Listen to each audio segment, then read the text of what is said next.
Hello friends, నేను మీ doctor Banu, ENT surgeon. So కొంతమందికి హీరింగ్ ఎయిడ్ రిక్వైర్మెంట్ ఉంటుందండి. సో అటువంటప్పుడు కంటిన్యూస్‌గా వాడొచ్చా?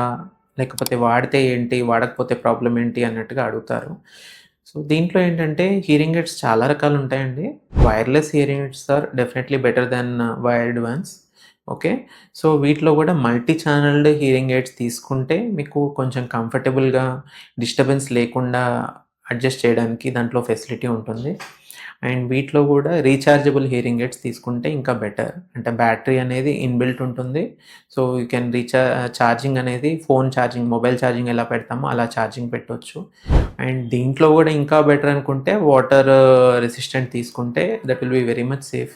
ఎందుకంటే మనకు ఎక్కువ రిక్వైర్మెంట్ ఉండేది సీనియర్ సిటిజన్స్‌లో కాబట్టి వాళ్ళకి తెలియకుండా వాటర్‌లో తడవడము, లేకపోతే ఈ సీజన్‌లో వర్షం తడవడము అటువంటిది ఛాన్సెస్ ఉంటాయి.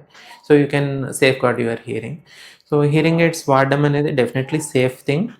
వాటి వల్ల రేడియేషన్ అటువంటిది ఏమి ఉండదండి. చాలా చాలా నెగ్లిజిబుల్ థింగ్.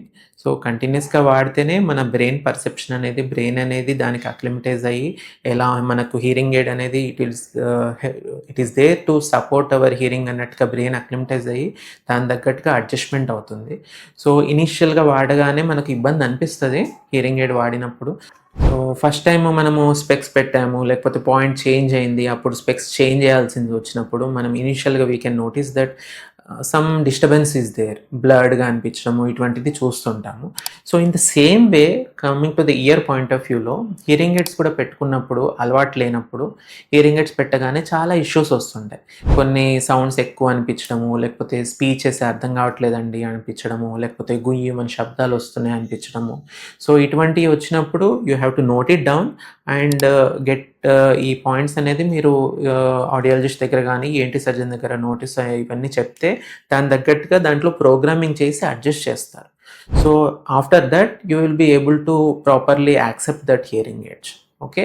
సో ఇనిషియల్గానే ఇష్యూస్ వచ్చాయని చెప్పేసి దాన్ని పక్కన పెట్టేయడం అటువంటిది చేయకూడదు. యూస్ చేయండి. యూస్ చేసిన తర్వాత వచ్చిన ఇష్యూస్ని నోటీస్ చేసుకొని వాటిని క్లియర్ చేసుకోండి.